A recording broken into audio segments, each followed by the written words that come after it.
जय हिंद, नमस्कार प्रिय विद्यार्थियों, कैसे हो आप सभी। आशा करता हूँ आप स्वस्थ होंगे, मस्त होंगे और अपनी बोर्ड की तैयारी अच्छे ढंग से कर रहे होंगे। तो आज का हमारा टॉपिक जो होगा वो पढ़ेंगे हम धातु एवं अधातु कैसे अभिक्रिया करते हैं। इससे पहले मैं आप सभी से एक बार रिक्वेस्ट करना चाहता हूं कि इस सेशन को आप लोग लाइक कर दीजिए और चैनल पे नए हो तो सब्सक्राइब कर लीजिएगा, ताकि आप बोर्ड एग्ज़ाम अच्छे से दे सके और अपनी तैयारी को बहुत ही अच्छे ढंग से कर सके। ठीक है, अगर चैनल पे नए हो तो सब्सक्राइब कर लीजिएगा, नहीं तो इस सेशन को अपने दोस्तों के पास भेज दीजिएगा। ठीक है, तो एक बात मैं आप लोगों से ज़रूर कह देना चाहता हूं मेरे साथियों कि बहुत से बच्चे होते हैं, सोचते हैं कि मैं अगस्त आ गया है, मैं पढ़ाई कहां से शुरू करूं, कैसे शुरू करूं।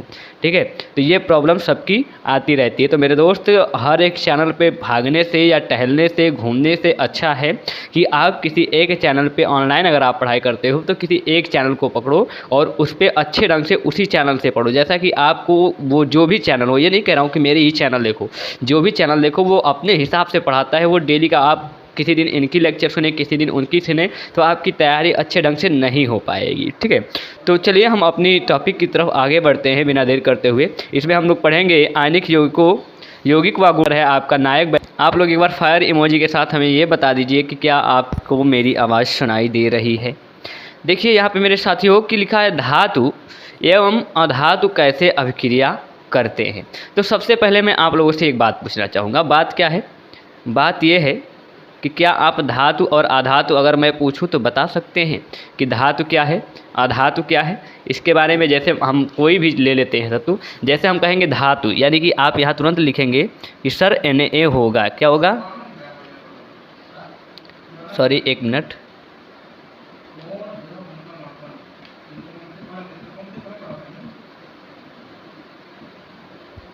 क्या होगा, ये Na है जो आपका, ये क्या है, इसको क्या कहते हैं आप लोग, सोडियम। ठीक है, ये सोडियम क्या है आपके, ये सोडियम आपके जानते हो क्या है मेरे दोस्त, धातु है। ठीक है, इसी तरह आप एक धातु में और ले लीजिए Mg, ये क्या है आपके, मैग्नीशियम, ये भी आपके धातु है। और अधातु की अगर हम बात करें तो यहाँ ध्यान से देखिएगा, अधातु आपके Cl हो जाएगा, आपको ऑक्सीजन हो जाएगा। ठीक है, अब यहाँ पे मैं केवल संकेत देकर आपको मैं समझा दे रहा हूँ, ये नहीं कि यहाँ सर वो लिखे हैं ये ऑक्सीजन, यहाँ पे 2 लगाइए, ऐसा बात नहीं है। ये मैंने आपको केवल समझाने के लिए ऐसा किया है। तो आप समझ सकते हैं कि धातु क्या है। जैसा कि हमने बताया है कि नायक बैच में ही पढ़ाया था, इससे पहले वीडियो में अगर आप लोगों ने नहीं देखा है तो जाकर देख लीजिएगा। ये एक बार मैं फिर से डिफाइन कर देता हूँ। ये धातु जो होते हैं वो क्या करते हैं, इलेक्ट्रॉनों को त्यागते हैं, और अधातु क्या करते हैं, इलेक्ट्रॉनों को ग्रहण कर लेते हैं। ये इलेक्ट्रॉन जो होता है इसे क्या करते हैं, ग्रहण कर लेते हैं। ठीक है, तो इसी के साथ देखिए ये जो आपके Na सोडियम है, इसका इलेक्ट्रॉनिक विन्यास भी जानना जरूरी है, तभी तो जान पाएंगे आगे क्या कैसे प्रोसेस है।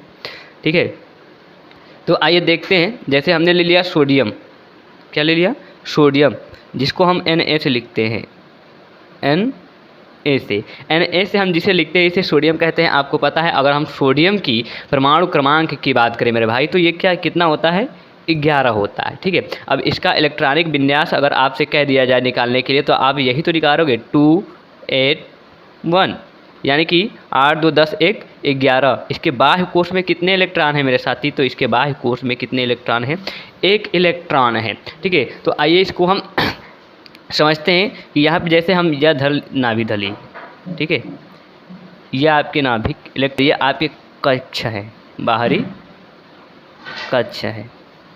ठीक है, ये क्या है, आपके बाहरी कक्ष हैं। ठीक है, इसको हम आप लोग जानते हैं कि ये पहला कोष है। ठीक है, पहले कोष को हम K से लिखते हैं। ये दूसरा कोष है, दूसरे कोष को हम L से लिखते हैं। ठीक है, पहला कोष यहाँ बना लीजिए। ठीक है, दूसरा हो गया। तीसरा कोष जो है आप इसको M से लिखते हैं।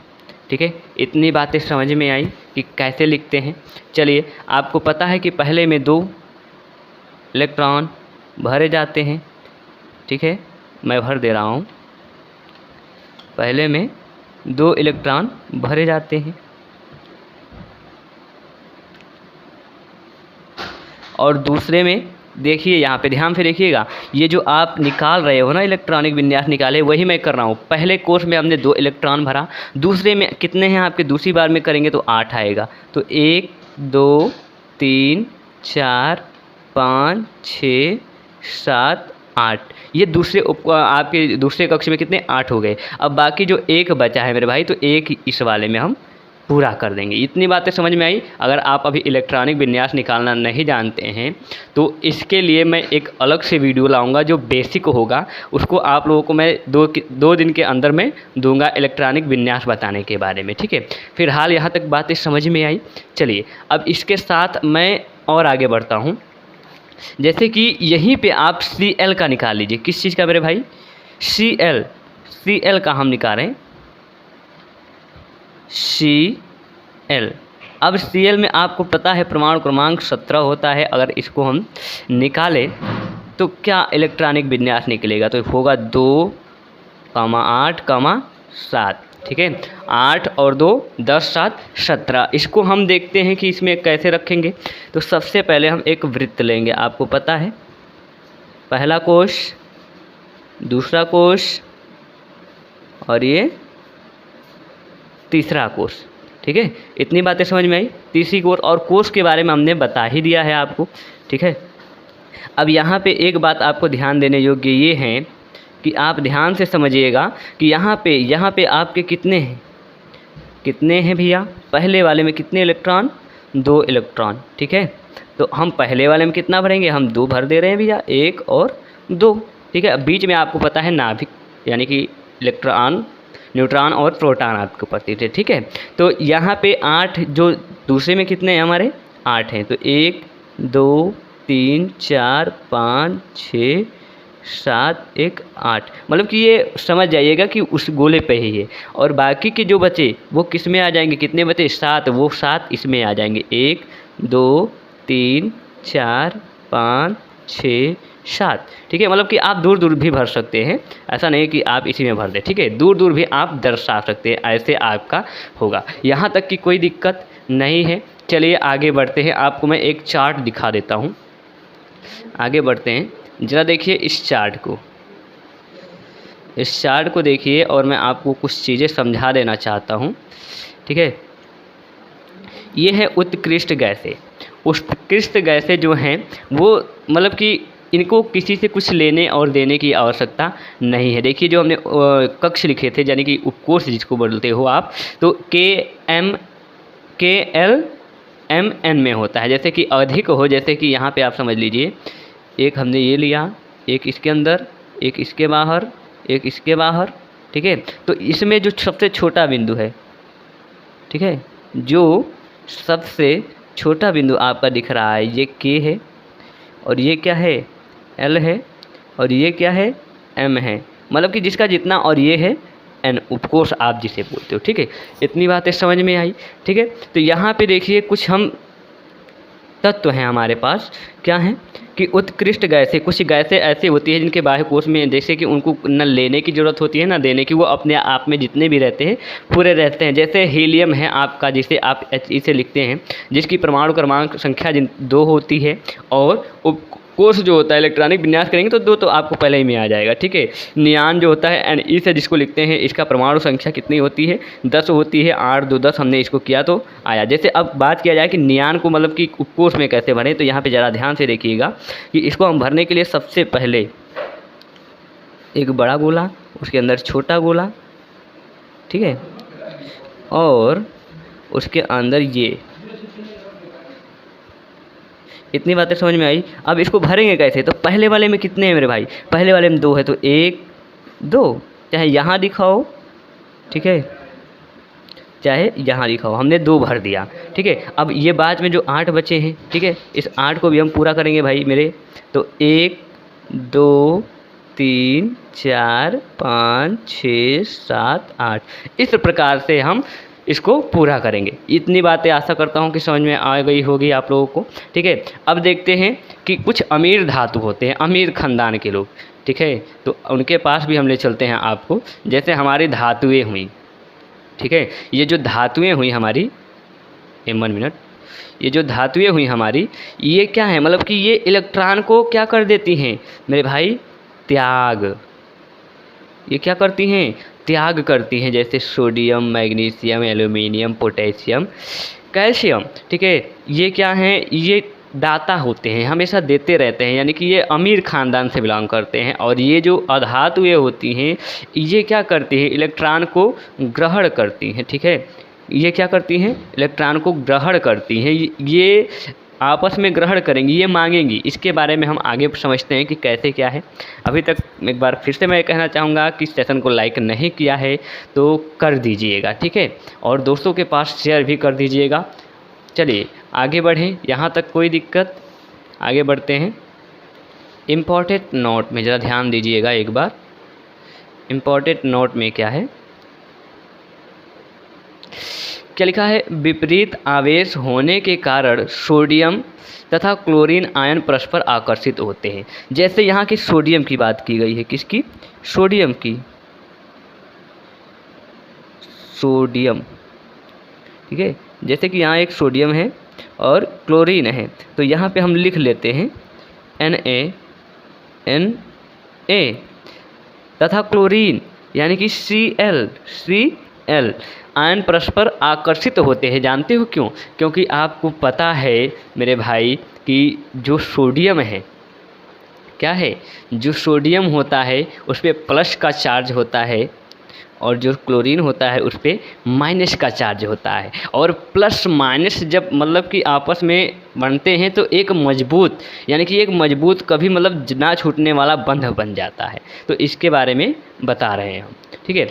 ये क्या है, Cl माइनस। अब आपको पता है कि सोडियम के बाह्य कोश में कितने इलेक्ट्रॉन होते हैं मेरे भाई, तो एक, कितने होते हैं, एक इलेक्ट्रॉन होते हैं, ठीक है। और जो क्लोरीन है इसमें कितने हैं, 7 कर दे, 1 मिनट, 1 2 3 4 5 6 1 7, ठीक है। तो अब ये क्या करेगा, सोडियम के मतलब सोडियम पूरा है, सोडियम को अष्टक भरने के लिए पूरा है। अब ये सोडियम जो है ये धातु है और ये क्या करेगा मेरे भाई, तो ये इनको त्याग देगा, एक इलेक्ट्रॉन त्याग देगा, ठीक है। ये किसको देगा, एक इलेक्ट्रॉन क्या कर रहा है, सोडियम त्याग दे रहा है, त्याग दे रहा है, ये क्लोरीन को दे देगा, ठीक है। इतनी बातें समझ में आई। तो आगे देखो, आगे क्या होता है, परस्पर सोडियम आयन परस्पर आकर्षित होते हैं तथा मजबूत स्थिति विद्युत बल बनकर, ठीक है, यहाँ पे विद्युत बल द्वारा बनकर सोडियम क्लोराइड के रूप ले लेते हैं। जैसे कि Na आपका है प्लस हम Cl ले लें, जरा ध्यान से समझिएगा, Na का रूप है Cl ले ले तो क्या हो जाएगा, NaCl, यानी कि सोडियम क्लोराइड का ये रूप ले लेता है, क्योंकि ये माइनस का चार्ज होता है, ये प्लस का चार्ज होता है। और जब माइनस प्लस जुड़ता है मेरे भाई तो जानते हो क्या होता है, एक मतलब कि अच्छा सा रिलेशन हो जाता है, आकर्षण जिसे बोलते हैं। जब माइनस प्लस होगा तभी आकर्षण होगा, ठीक है। यानी कि इसमें एक जो बंध बन जाता है, ठीक है, तो वो एक जल्दी ना टूटने वाली। यहाँ पे देखिए क्या लिखा है, सोडियम क्लोराइड के रूप में उपस्थित रहते हैं। ध्यान देने योग्य बात ये है कि सोडियम क्लोराइड अणु के रूप में नहीं पाया जाता है। एक बात ध्यान रखिएगा कि ये जो सोडियम क्लोराइड है आपका, ये अणु के रूप में कभी नहीं पाया जाएगा, बल्कि यह विपरीत आयनों से मिलकर बना होता है। आपको पता है विपरीत आयन क्या है, तो ये प्लस है और ये माइनस है, यानी कि प्लस का विपरीत माइनस और माइनस का विपरीत प्लस, यानी कि ये विपरीत आयनों से मिलकर बना होता है मेरे भाई। इसलिए क्या होता है, विपरीत आयनों से मिलकर बना होता है, इसलिए ये अणु के रूप में नहीं पाया जाता है। आशा करता हूँ कि यहाँ तक समझ में आई होगी। चले हम अपनी अगली टॉपिक की तरफ। आयनिक यौगिक, बात आती है कि हमारा जो ये आयनिक यौगिक होता क्या है, आयनिक यौगिक होता क्या है, तो ध्यान से समझिएगा, बहुत अच्छी चीज़ें हैं कि यहाँ पे 1 मिनट,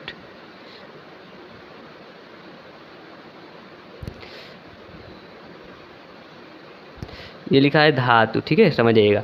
धातु के अधातु में इलेक्ट्रॉन के स्थानांतरण से बने यौगिक को आयनिक यौगिक कहते हैं, जो धातु होते हैं। अब यहाँ पे बहुत ध्यान से समझिएगा मेरे भाई, बहुत डीपली, बहुत गहराई से हम चल रहे हैं।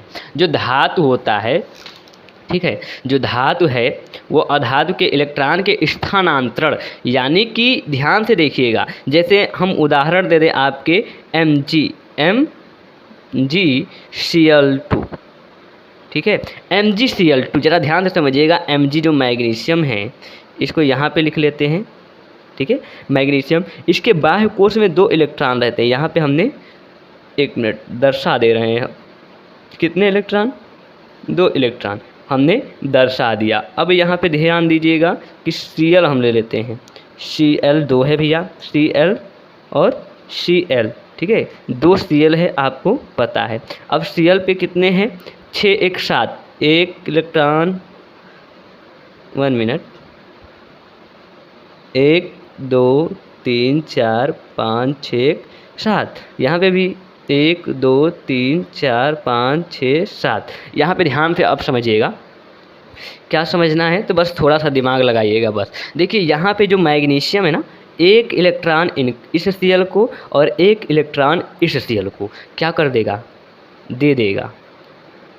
क्या कर रहा है, दे रहा है, यानी कि त्याग कर रहा है इलेक्ट्रॉन को, ठीक है। तो इनके बीच जो बंध बनते हैं, ठीक है, इनके बीच जो, जैसे इनके बीच जो बंध बनेगा वो क्या बंध होगा, देखिए यहाँ बंध कैसा बनता है।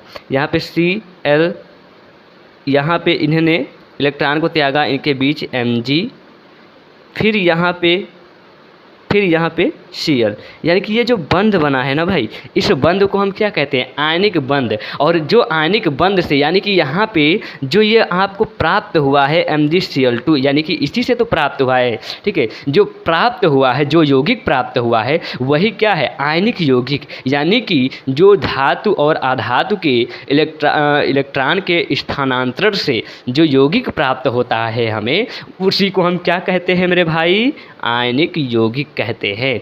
समझ में आई। और इसके बीच जो बांध बनते हैं इलेक्ट्रॉनों के स्थानांतरण से, यानी कि आदान प्रदान से जो बांध बनते हैं उसको हम आयनिक बंध बोलते हैं। यहाँ तक कि आशा करता हूँ समझ में आया होगा। मैं बेहतर तरीके से आपको वह पढ़ाने का प्रयास कर रहा हूँ, बस आपको थोड़ा ध्यान देने होंगे। चलिए अब देखिए, हमारा एक और टॉपिक है, क्या है, आयनिक यौगिकों के निम्नलिखित सामान्य गुणधर्म, ठीक है, सामान्य गुणधर्म, इसके बारे में हम जानेंगे। तो पहला देखिए, आयनिक यौगिकों के कुछ गुणधर्म हैं जिसके बारे में हम जानेंगे, क्वेश्चन भी आता है और आपके लिए इम्पॉर्टेंट भी है। क्या है ये, IMP, यानी कि इम्पॉर्टेंट भी है। आपके ये सवाल मतलब कि कई बार ये आ चुके हैं, पूछे जा चुके हैं, तो ये मत सोचिएगा कि ये कैसे दिया गया है, क्या दिया गया है, हमें फालतू पढ़ाया जा रहा है, ऐसा बिल्कुल नहीं है मेरे भाई। ये बोर्ड एग्ज़ाम है, यहाँ पर आपके सिलेबस से कहीं से भी क्वेश्चन उठा के दिया जा सकता है। तो बेहतर ये है कि हम अपनी पढ़ाई को अच्छे ढंग से करें। तो यहाँ पर ध्यान दीजिएगा, पहले भौतिक प्रकृति, ठीक है, पहला गुणधर्म में है भौतिक प्रकृति। तो इसके बारे में हम केवल समझेंगे। क्या है, धन एवं ऋण आयनों के बीच मजबूत आकर्षण बल के कारण आयनिक यौगिक बन जाता है। जैसा कि हमने बताया अभी, Mg + Cl gives out MgCl2, ठीक है। यहाँ पे इतनी बात समझ में आई। तो इसके प्लस और माइनस के बीच जो धन है और ऋण के बीच जो मजबूत आकर्षण होता है, जो आकर्षण बल के कारण जो आयनिक यौगिक बनता है, वो क्या होता है मेरे भाई, कठोर होता है, ठीक है, ठोस भी होता है और कठोर भी होता है। यह यौगिक समानता भंगुर होती हैं, ठीक है, भंगुर होती हैं, यानी कि इस पर अगर आप दाब डालोगे ना मेरे भाई, ये भंगुर होती हैं। अगर इस पर आप दाब डालोगे, फोर्स यानी प्रेशर दाबोगे, तो ये क्या होंगी, टुकड़ों में विभाजित हो जाएंगी, यानी कि टूट जाएंगी, ठीक है। पहला समझ में आया। दूसरे की तरफ बढ़ते हैं। दूसरा देखिए कि गलनांक, ठीक है, गलनांक। दूसरा क्या है, गलनांक एवं क्वथनांक, ठीक है। तो गलनांक एवं क्वथनांक में क्या होता है मेरे भाई कि आयनिक यौगिक का गलनांक व क्वथनांक बहुत अधिक होता है, क्योंकि मजबूत अंतर आयनिक आकर्षण को तोड़ने के लिए ऊर्जा पर्याप्त मात्रा में आवश्यकता है। यानी कि जो Mg और आपके Cl जो बना था MgCl, इसको तोड़ने के लिए मतलब कि इसके प्लस और माइनस मतलब आकर्षण हुआ है, ये जब बना है तो इसके तोड़ने के लिए पर्याप्त मात्रा की ऊर्जा की आवश्यकता होगी। अब बात आएगी कि सर यहाँ पे गलनांक क्या है। बात समझनी चाहिए कि भाई गलनांक क्या है। तो गलनांक ध्यान से समझिएगा, और क्वथनांक। गलनांक जो है आपका यानी कि जो गल जाए, ठीक है। गलनांक का मतलब होता है गलने वाला अंक, ठीक है, अंक या अंश, ठीक है, गलने वाला अंक या अंश। और क्वथनांक का मतलब सर, क्वथनांक का मतलब उबलने वाला, क्या, उबलने वाला, ठीक है। क्वथनांक का मतलब उबलने वाला है और गलनांक का मतलब होता है गलने वाला अंश, ठीक है। यहाँ तक की बातें क्लियर हुई। चलिए आगे बढ़ते हैं अपनी तीसरी टॉपिक की ओर। तीसरी क्या करिए, घुलनशीलता। यानी कि घुलनशीलता क्या है, इसके बारे में भी हम समझेंगे। तो जो ये घुलनशीलता है मेरे भाई, ये विद्युत संयोजन यौगिक सामान्यतः जल में घुलनशील तथा केरोसिन, पेट्रोल आदि में जैसे विलायकों में अविलेय होते हैं। ये जो क्या नाम है कि अगर विद्युत संयोजन यौगिक जो हैं ये जल में तो आपके घुल ही जाएंगे, जल में आप इसे अच्छे से घोल सकते हो, लेकिन क्या आप केरोसिन की तेल में या पेट्रोल में इसे घोल सकते हो? जी नहीं, ये अविलेय होता है, ठीक है। चौथी पॉइंट ये रही, और सॉरी तीसरी पॉइंट रही, हाँ तीसरी पॉइंट ये रही, और चौथी पॉइंट की तरफ हम बढ़ेंगे अब। तो चौथी पॉइंट भी थोड़ी लंबी है, इसको पढ़ते जाइएगा और समझते जाइएगा। इसको समझाने के लिए मैं पहले आपको बता दूं कि यहाँ पे जैसे कि आप मान लिया कि मैंने यहाँ पे बल्ब ले लिया, ठीक है। अगर हमने इस पे बल्ब ले लिया और यहाँ पे एक हमने शुद्ध जल ले लिया, इसमें इतना ध्यान रखिएगा इसमें शुद्ध जल है, और इस बल्ब का एक सिरा मैं इसमें डाल दे रहा हूँ और एक बैटरी से बैटरी में लगा रहा हूँ। अगर बैटरी में लगाऊंगा तो क्या ये बल्ब जलेगी? जी भैया ये बिल्कुल नहीं जलेगी, क्योंकि जब तक शुद्ध जल में कुछ मिक्स नहीं होगा। अब इसी में हम NaCl डाल दें, NaCl यानी कि नमक। इसमें थोड़ा सा हम अगर नमक डाल देंगे हमारे भाई, तो ये क्या होगा, बल्ब ये जो है ये जलने लगेगा, प्रकाशित होने लगेगा, ठीक है। ये शुद्ध रहता तो नहीं रहता, मतलब कि शुद्ध जल में और बैटरी में, यहाँ पे जब हम NaCl डालेंगे और बैटरी का एक सिरा इसमें डालेंगे, ठीक है, बैटरी का एक सिरा इसमें डालेंगे, अगर यहीं से अगर हम NaCl अभी भी NaCl हम हटा लें, तो ये बैटरी का एक सिरा जल में डाल के और एक सिरा बल्ब की इसमें डाल के अगर हम प्रकाशित करें, शुद्ध जल की मैं बात कर रहा हूँ, ठीक है, तो ये बल्ब नहीं प्रकाशित होगा अगर हम जब तक NaCl जब तक उसमें कुछ मिक्स नहीं करेंगे। अब आप घर की पानी को ले लीजिए, उसमें करेंगे तो ये जल सकता है, लेकिन शुद्ध जल की मैं बात कर रहा हूँ, ठीक है। यहाँ तक की बातें समझ में आई, क्लियर। चलिए इसे देखते हैं। क्या है, किसी विलयन से विद्युत के चालन के लिए आवेशित कणों की क्रियाशीलता आवश्यकता होती है। आयनिक यौगिकों के जलीय विलयन में आयन उपस्थित होते हैं। ठोस अवस्था आयनिक यौगिक विद्युत का चालन नहीं करते हैं।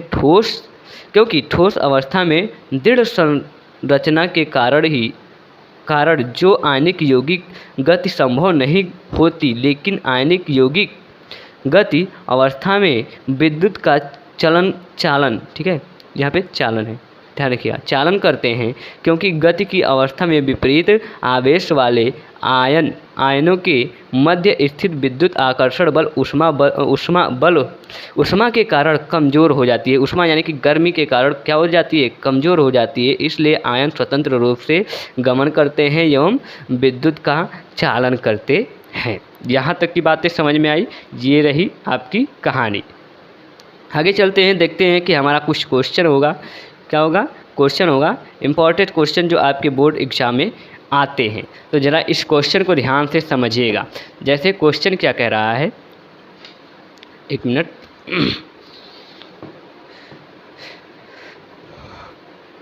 आपका जो क्वेश्चन कह रहा है कि सोडियम ऑक्सीजन एवं मैग्नीशियम के इलेक्ट्रॉनिक बिंदु संरचना को दर्शाइए। यानी कि ये कह रहा है कि जो सोडियम है, ठीक है, इसकी इलेक्ट्रॉनिक बिंदु संरचना दिखाइए कि इलेक्ट्रॉनिक मतलब कि ये कैसे भरे होते हैं कोष में। तो इसको हम भर के भी आपको दिखाने वाले हैं, ठीक है। देखिए सोडियम यानी कि Na, सोडियम क्या है Na, ऑक्सीजन क्या है, ऑक्सीजन क्या है आपके O, ठीक है। Magnesium Mg। तो सबसे पहले हम सोडियम का निकालेंगे, क्या सोडियम। तो Na आपको पता है इसका परमाणु क्रमांक 11 यानी कि 11 होता है। इलेक्ट्रॉनिक विन्यास हमने किया 2,8,1, ठीक है। तो अब इसको हम कैसे मतलब कि इसकी जो बिंदु रचना होगी, संरचना होगी, कैसे बनाएंगे। तो आइए इसकी संरचना हम बनाते हैं, ठीक है। यहाँ पर एक एक करके मैं समझाऊंगा क्योंकि अपने फ़ोन से मैं आपको पढ़ा रहा हूँ, ठीक है। यहाँ पे ध्यान से देखिएगा, 1 2 और 3, ठीक है। अब इसमें मैं आपको भर के दिखा रहा हूँ जैसे कि मैंने शुरू में बताया था। देखिए यहाँ पे पहले वाले में कितने रहेंगे, पहले वाले में 2, कितने रहेंगे पहले वाले में भैया 2, 1 और 2। दूसरे में कितने हैं यहाँ पे देखिए 8, 1 2 3 4 5 6 7 और एक इसी में कहीं 8 कर लीजिए। और आखिरी वाले में कितने हैं 1, ठीक है। ये बातें तो समझ में आ ही गई होंगी कि तो ये रहा आपका सोडियम का, ठीक है। ये क्या रहा आपके सोडियम का, ठीक है। सोडियम का हो गया। अब ऑक्सीजन का हम करके देखते हैं।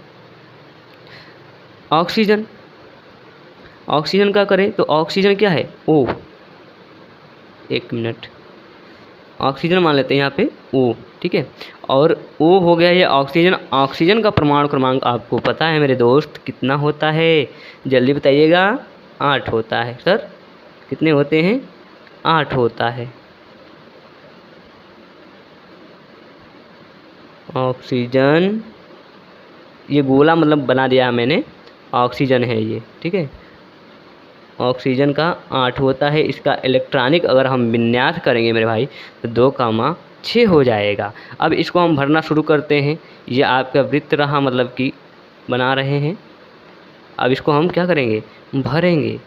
तो देखिए कैसे बनेंगे। पहले कितने, पहले कोर्स में कितने हैं 2, 1 2, दूसरे में 6, 1 2 3 4 5 6, मतलब कि ये भर गया आपके, ठीक है। समझ में आया इतनी बात। ये आपका कंप्लीट हो गया भाई। क्यों? क्योंकि आपको केवल इतना ध्यान रखना था कि ये जो ऑक्सीजन है, ऑक्सीजन है, ऑक्सीजन का परमाणु क्रमांक याद रखना है। उसके बाद आपको इलेक्ट्रॉनिक विन्यास करना है और उसके हिसाब से उसमें दर्शा देना है, ठीक है। अब चलिए मैग्नीशियम को भी हम देख लेते हैं बिना देर करते हुए तुरंत। Mg, मैग्नीशियम Mg, जो आपके मैग्नीशियम है, जैसा कि मैंने आपको समझाया, ये आपके क्या हैं होमवर्क HW। इसे आप कमेंट सेक्शन में हमें दर्शा के बताइए कि सर ये कैसे होगा, ठीक है। यह आपके क्या है होमवर्क है। होमवर्क आप लोग ज़रूर कीजिएगा, कमेंट सेक्शन में ज़रूर बताइएगा। चलिए अपने अगले प्रश्न की तरफ बढ़ते हैं। अगला प्रश्न हमारा ज़रा ध्यान से देखिएगा। थोड़ा देखने में डिफ़िकल्ट यानी कि कठिन लग रहा है लेकिन है नहीं। कैसे, तो आइए देखते हैं। देखने में खाली ये कठिन लग रहा होगा आपको। प्रश्न क्या कर रहा है कि इलेक्ट्रॉन के स्थानांतरण के द्वारा Na2O, ठीक है, Na2O और MgO का निर्माण दर्शाइए। इन यौगिकों में कौन सा आयन उपस्थित है, ठीक है। तो इसके लिए बहुत ही सिंपल लॉजिक है। क्या है, जैसे कि Na है यहाँ पे Na, जिसको आप सोडियम कहते हो, और ऑक्सीजन ये रहा। ऑक्सीजन में कितने 6 इलेक्ट्रॉन, 6 भर ले भाई।